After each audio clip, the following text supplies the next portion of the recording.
Welcome back to All About the Podcast. Here is part 2 with Cade Griffis. I think it's a great point too, Mike. I mean, we had Ryan Graves on last week, and we were talking about the analytics of today's game, but not forgetting the mechanical aspect of the game. And what's funny is, Cade and I were talking.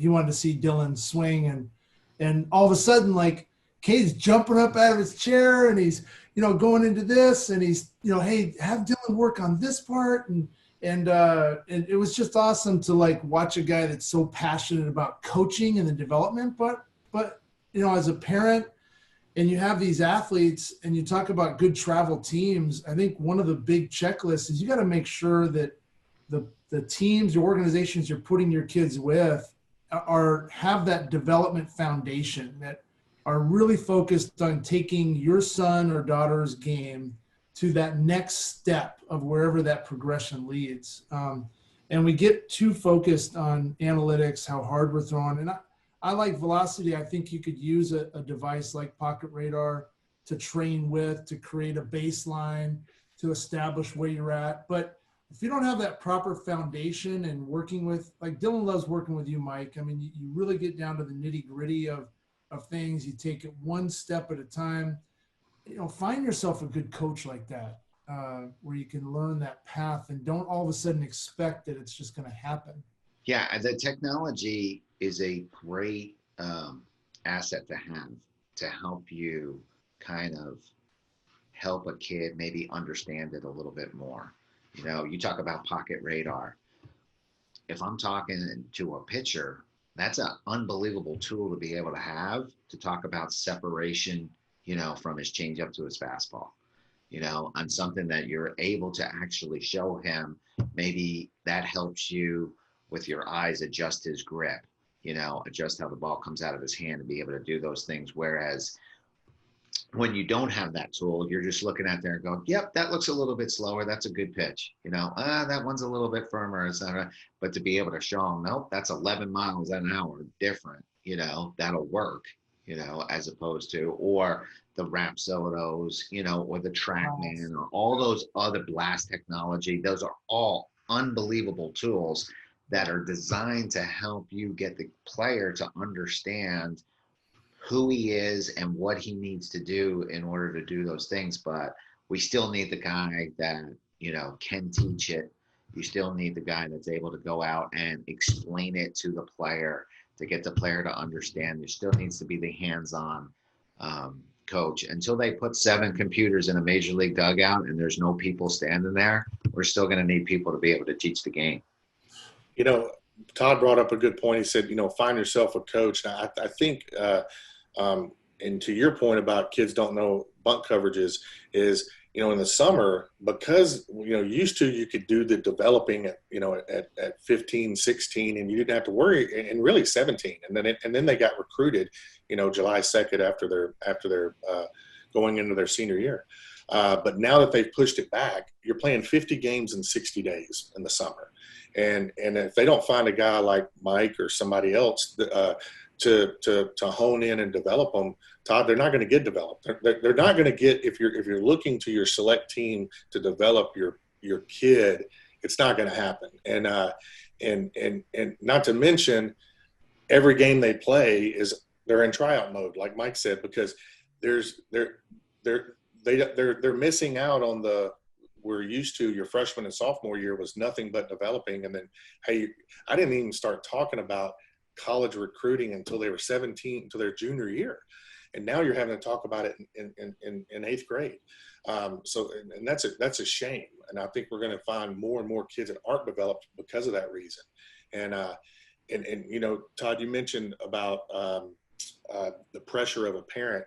What's the worst, if you don't overexposure your kid, and you just say, hey, I'm just going to let the chips fall where they may. What's the worst thing that can happen? Well, he undersigns a little bit, right? He didn't get that Big 12 or Power 5 school. He undersigns a little bit. But I'm going to tell you something. I am a believer and preacher of undersigning. I tell kids to undersign.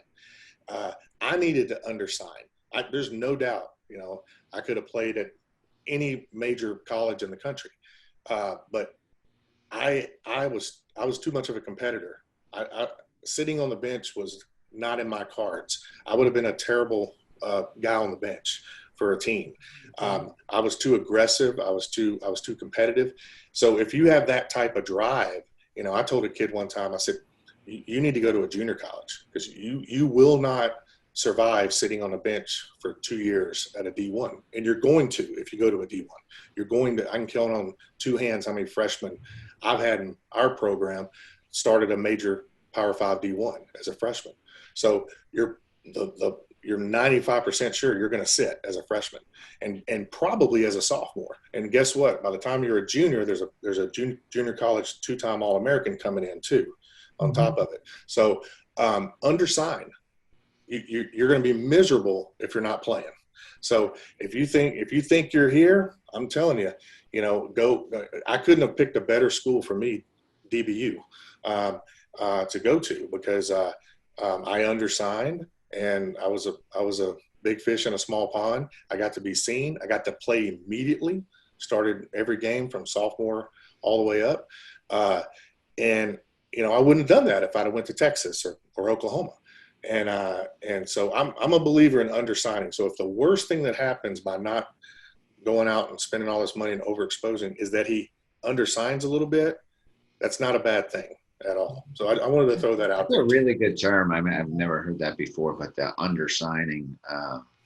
Yeah, I undersigned, you know, and went to a small, you know, I wanted to stay close to home. I was in New Jersey. A Division III baseball at that time was probably just as good as Seton Hall or Rutgers, but it wasn't Division I.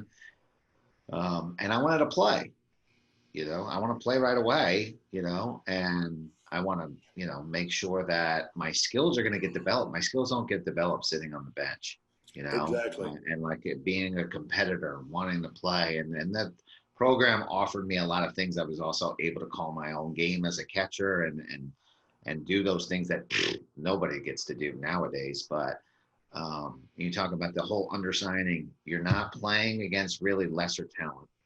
Yeah. You can get seen anywhere. That's right. Scouts are out there, you know, and with the technology the way it is today, they don't even have to go to the games. We talked about Stanford, you know, and you were talking about how they have to, you know, fly to Texas. They don't even have to get on a plane to see you play anymore. Just the way things are or whatever. So you're going to get seen. I think it's really important to play. If you really want to play and you're a kid and you're, you know, there's somewhere in this country for you. No doubt. It might not be the place that you want. That's right. If you actually want to play, there's some place that'll let you play baseball in college. I think it's really important too. I mean, listening to both of you guys talk, it's such a great message, and it's so spot on with where we need to be in the game itself. But there are some great D2, D3s, NAI programs, JCs. I don't know where we fell wrong here, where all of a sudden, if you attend one of those schools, you didn't make it. Like it's a bad thing.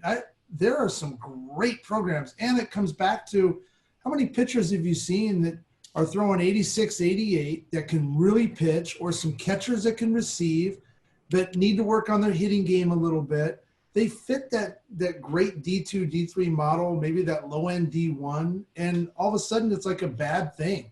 I'm going to go to a JC instead, which is not bad either, but they're always shooting for, I want to get that big 12, or I want to go that big D1. So it's I love the undervalue or just kind of understanding where you're going to shine, where you're going to develop more. I mean, I bring Troy Tulowitzki up a lot. I think he's a great example. I scouted him when he was in San Jose in high school. He had a lot of pro coverage on him, signed to Long Beach State, probably could have went somewhere else. You know, talking about going to a program. He liked what Long Beach State was going to provide to him in terms of the training. He was going to go in and play. Evan Longoria was the same way there. And these guys went in and they did exactly what you guys did. I mean, they went in, they played, they developed, and they became, you know, what they wanted to be. And it doesn't happen to everybody, but that message is so important, I think, to parents. is that it's not a bad thing if you sign on to a D3, low end D1, D2, D3. You're playing baseball, you know, and you're continuing to develop your game and learn. And you talk about catching. I mean, both of you guys were catchers. How is that now? I mean, all the travel ball, all the games that, you know, you're called, all of a sudden, Mike, you get them in pro ball and they don't know how to call a game.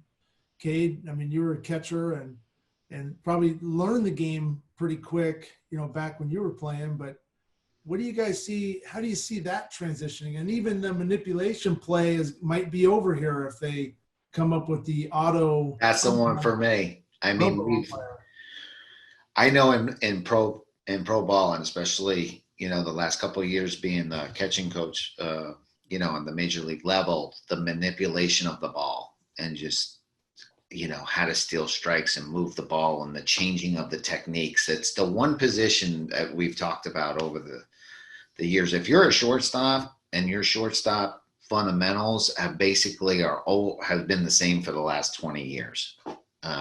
If you're a catcher, your fundamentals have changed because of the guy behind you.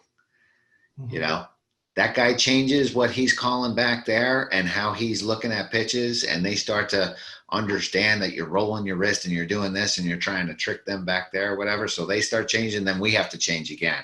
So the whole receiving the ball, if you look over the last 15, 20 years, has unbelievably changed from when you would have to catch with, you know, a ball to the glove side, you know, on the left side of your body. It was always, you know, 20 years ago was called thumb up. Now you're catching it this way. If not, you see guys catching the ball like this and manipulating it back to the strike zone. That was, you know, you could never catch a ball in that position. Now we're teaching guys to catch balls in that position.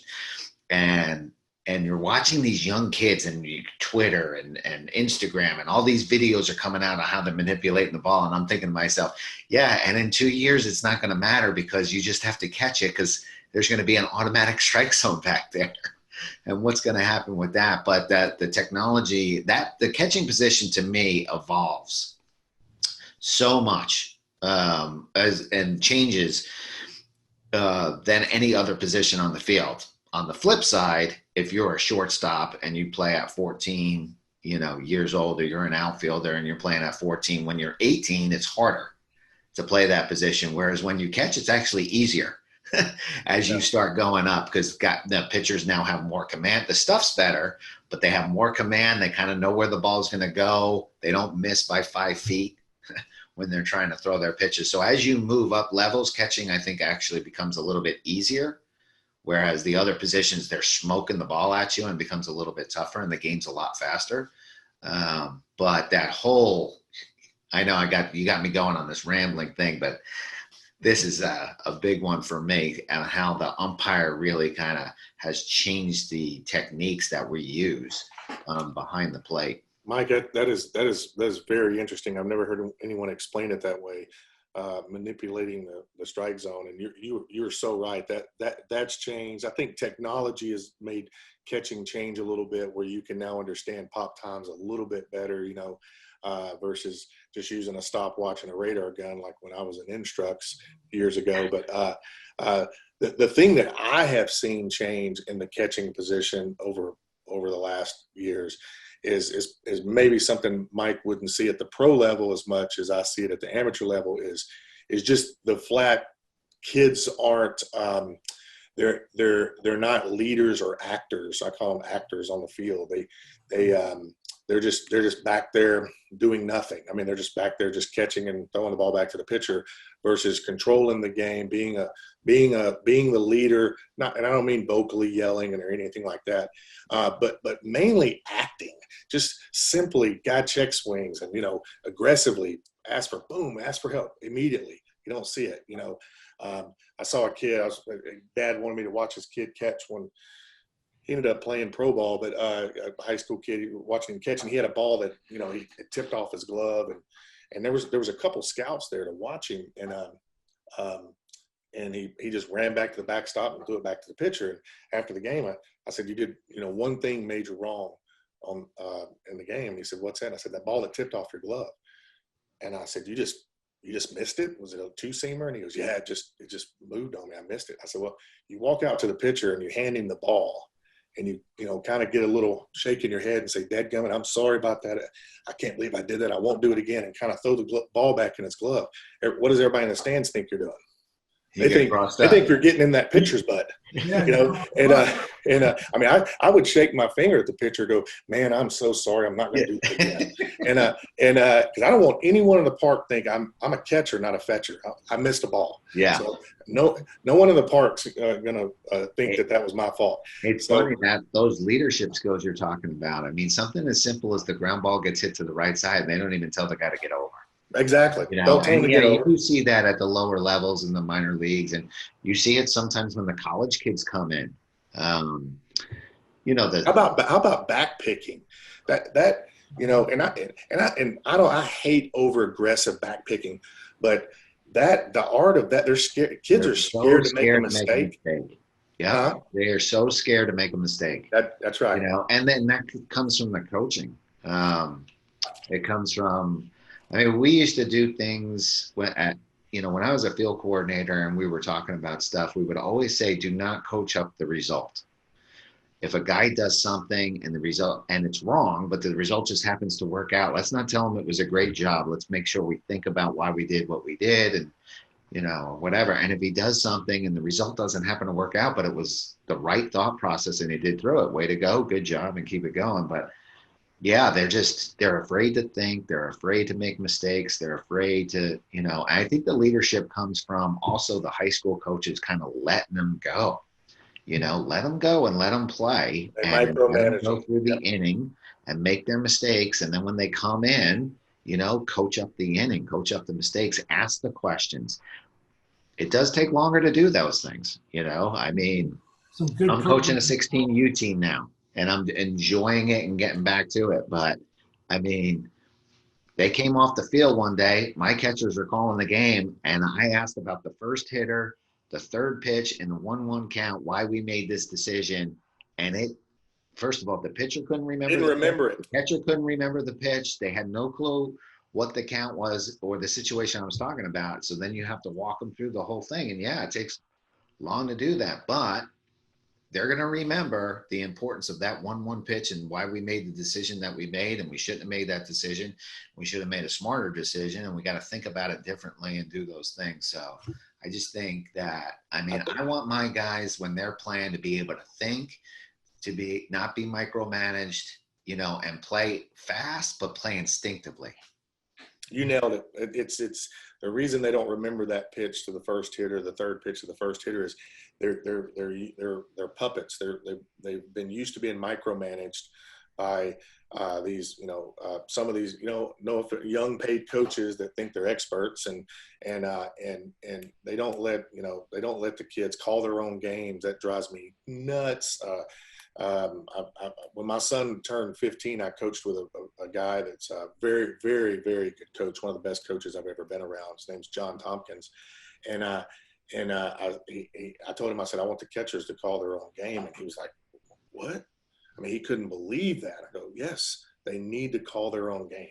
They're never going to learn it.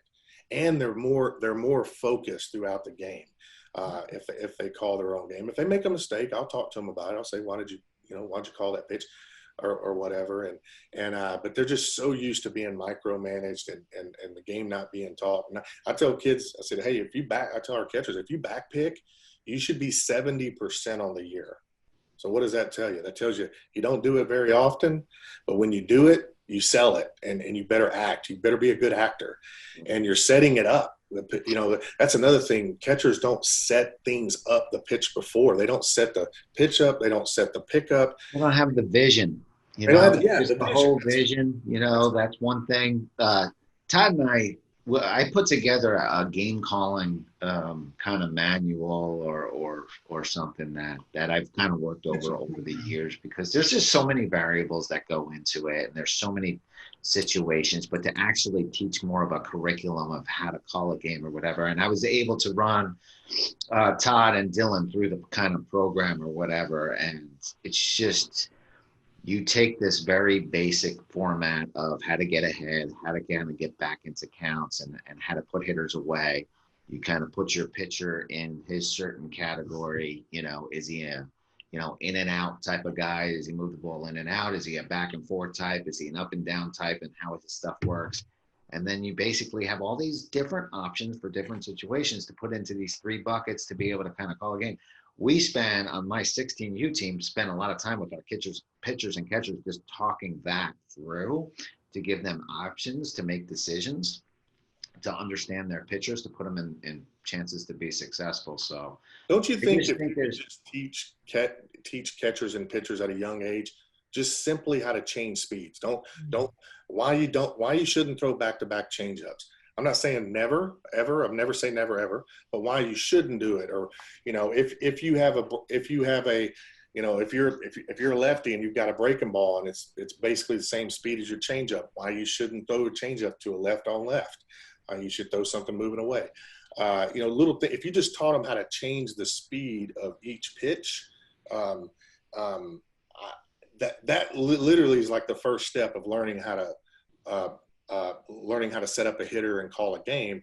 I don't think that first step is taught. And Todd, by the way, I apologize that 2 catchers here have hijacked your podcast, because we could have done a podcast on catching. I tell you, I'd get along with Mike if I That's going to be the next one. We're just going to do catching. I could talk all day about catching, so I'll be quiet.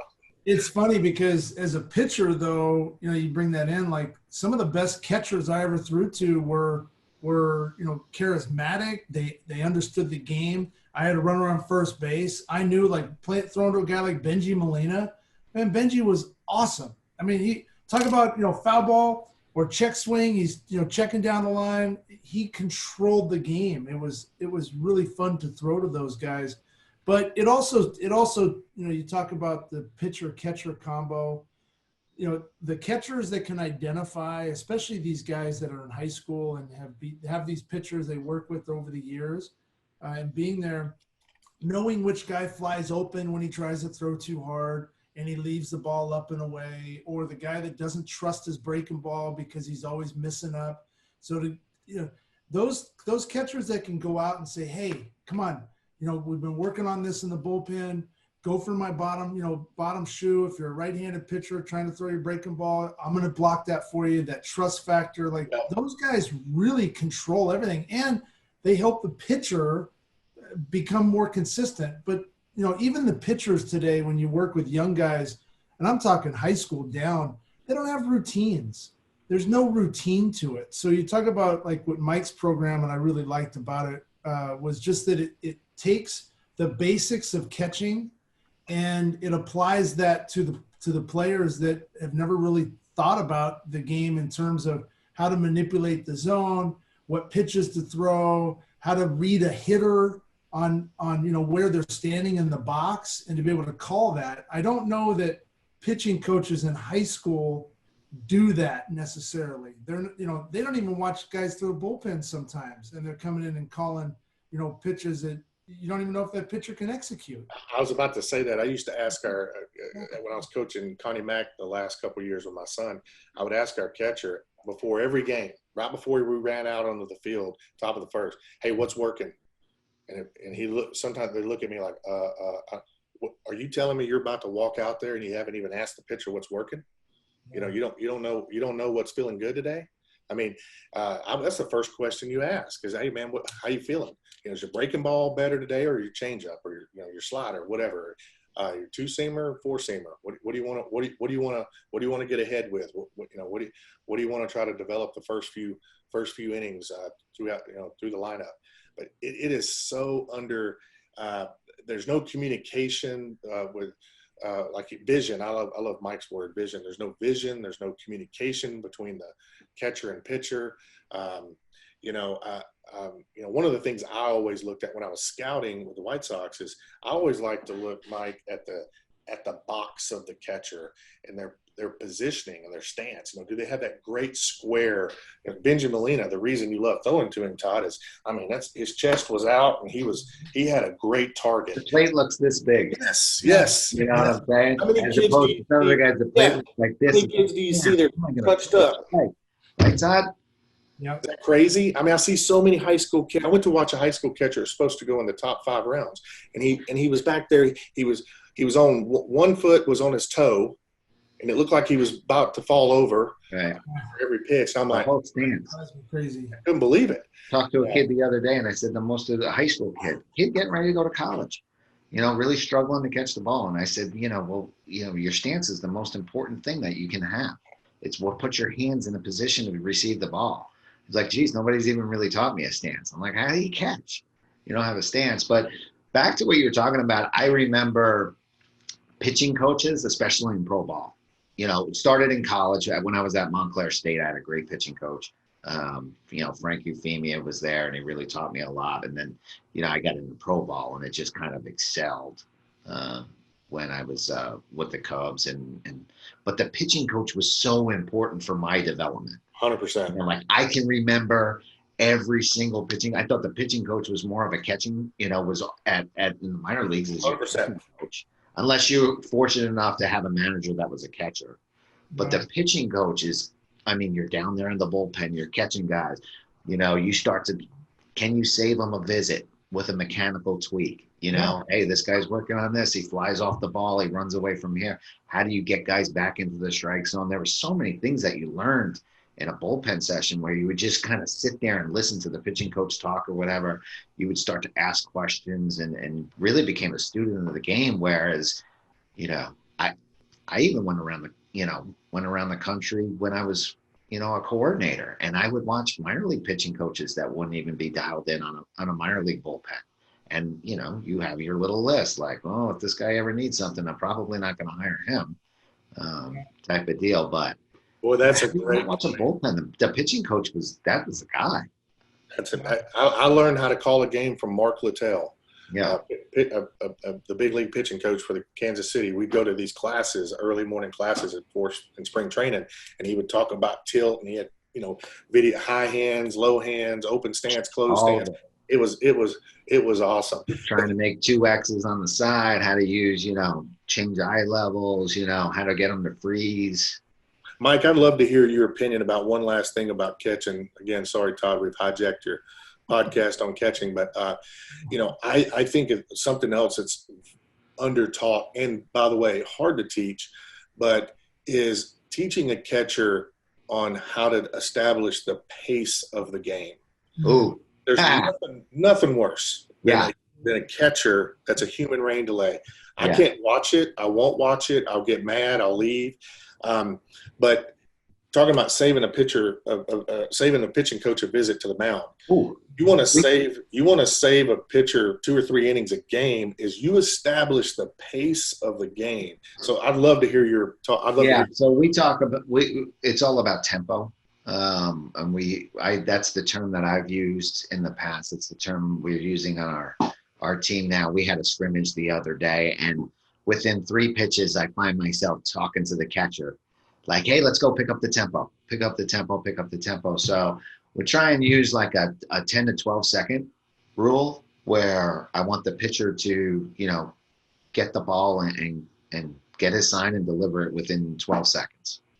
And try and keep the tempo going. There are a couple factors. It is very hard to teach. When to slow the tempo down. How to slow it down, but how to keep it going and all these other things. So first and foremost, the pitcher needs to stay on the dirt.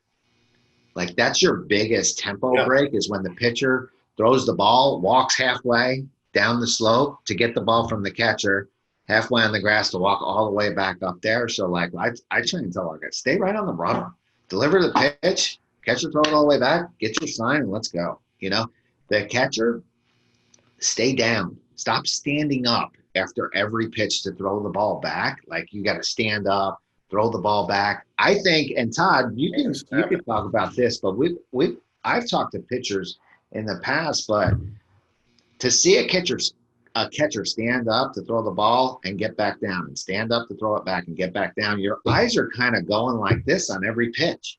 You're trying to establish a strike zone, and you're up to catch the ball, you're back down, you're up to catch the ball, especially young players. Stay down, go to a knee, fire it back there, and let's go. I used to like to work fast. I like the quick tempo of it. but I also needed to make sure that I took my time too. The mental, Ken Revisa, I think, was a great mental coach, the late Ken Revisa. But he would talk about the controlling the game and the tempo play and the relationship between the pitcher and the catcher. So important. You guys have to be in sync. But yeah, it used to drive me crazy when a catcher would stand up and throw the ball back. How about a catcher coming out to talk to you on an 0-2 count? Oh. Hey, believe it or not, I saw last year in the World Series, I saw a shortstop go to the mound on an 0-2 count, by the way, and he just punched the guy out before him on 2 pitches. I don't understand that. When a guy is, when a guy's in a groove and he's pounding strikes, it's like, to me, it's like he's throwing a no-hitter. You don't. Yeah, don't even go talk to him. You learn to snap throw it and get back there and be quiet. And I think the other thing we talked about was that now there's rhythm. Rhythm was completely different than tempo. So we always try to give like a definition so the players can understand it. Whether that's right or wrong, this is what our definition is for the.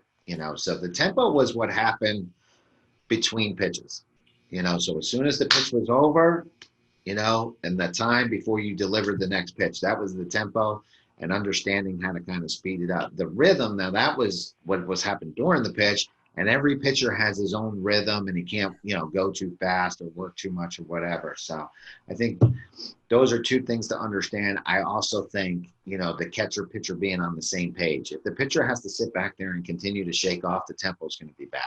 At some point, like, I know what I want to do. I know what's going to work. I'm calling the game back there. If he's kind of continually shaking me off or whatever, at some point I'm like, all right, he doesn't want to do that. I got to figure out what he wants to do. It shouldn't take me, 5 innings to figure out. It's taking me a couple hitters to figure out, like, oh man, he really doesn't want to do that. Even though I think this is the right thing to do, I'm going to start calling what he wants just because the tempo is better. And if I can keep the hitters off balance, I'm still going to be okay. I asked our Connie Mack catcher last year after team jumped on us, scored 2 runs in the first inning and came to dugout. I said, you guys aren't on the same page. He goes, what do you mean? I go, he shook you off twice on the same count. So 1, no, 2, no, change up. Okay. Well, how do you miss it twice? You should never miss it twice. If he shakes me off, I know there should only be 1 more pitch that I should know what he's going to throw. I'm not going through the whole gamut of pitches. So he goes, how do you know we're not on the same page? I said, well, because I saw him shake you twice in 2 different pitches. And really, as a catcher, if you really want that pitch, then you call timeout and you go out there and you try and explain to him why you want that pitch. Yeah. Why you think that's better. That decision is better than the decision he wants to make. That's right. Throw him the heater, Ricky. Just throw him the heater. Throw him the heater. Throw him the heater. Well, yeah, I think you guys could literally talk catching all day long. We could. I think that could be a cool segment. Maybe we break some catchers down and look at some stances and things like that down the road for sure. But awesome. I want to make sure before we Cade takes off on us. So Mike, Cade invited Dylan and I to go fishing with him this last week, and so I haven't been fishing in a long time. Dylan's been getting into fishing here in North Texas, and he's been catching some fish. And I thought, I'm pretty good. I know how to put a lure on, I thought. But Cade takes us out, and I think within the first 5 minutes, he's pulling in this big old bass, the bass and striper. But I think Cade probably caught about 12 fish that day. Dylan caught a couple really beautiful stripers, and I'll show some pictures here on them. And then I was able to catch a nice bass. But Cade caught a 9.8, right? Right. Bass on this beautiful land here in North Texas where we were able That's a monster. That was so awesome. Had so much fun. I've told my wife this, and everybody knows this in my family. If I wouldn't have gotten in the baseball business, I wanted to be a professional fisherman. I really did. I wanted to be. That was I knew my Sunday school teacher when I was a young kid growing up in Louisiana. He was a professional bass fisherman. He fished tournaments for a living, and I always thought that was just the neatest thing in the world. It's just it's a passion and love of mine, but yeah, I'm glad. I've told Todd this. His name has come up to me at least 6 times in the last couple years. Just different people like, you haven't met him? You need to meet him. You've got to meet him. And matter of fact, one of the dads in Salina was the last one to hammer me about it. And then lo and behold, Jason Parsons, a mutual friend of ours, Jason was texting me. He's like, hey, I've got a buddy that moved there, and you got to take him fishing, because Jason and I always talk fishing on text messages, and I would send him these pictures of all these fish I was catching, and he goes, you got to take him fishing. You got to take him fishing. And so that's how Todd and I finally hooked up. He's like, hey, I said, Jason, tell him I'll take him fishing. I'd gladly take him. So that's ended up how we ended up hooking up. It's unbelievable. Baseball is such a small world that we had never met, and we have a lot of the same mutual friends. I was thinking about that earlier when we were talking about it. Just like, it's amazing how the community, is really big, but then can be really small, and there's people that just like, so many mutual people in the industry. No doubt. Well, Cade, we really appreciate your time and being on the podcast with us, and we look forward to your next adventure and continued success with DBAT. And hopefully we'll have you on if you're able to come back on the show with us and talk more baseball. Absolutely. Thank you guys for having me. It was fun. Thanks, Cade. Thank you. It was a blast. Thank you. Bye-bye.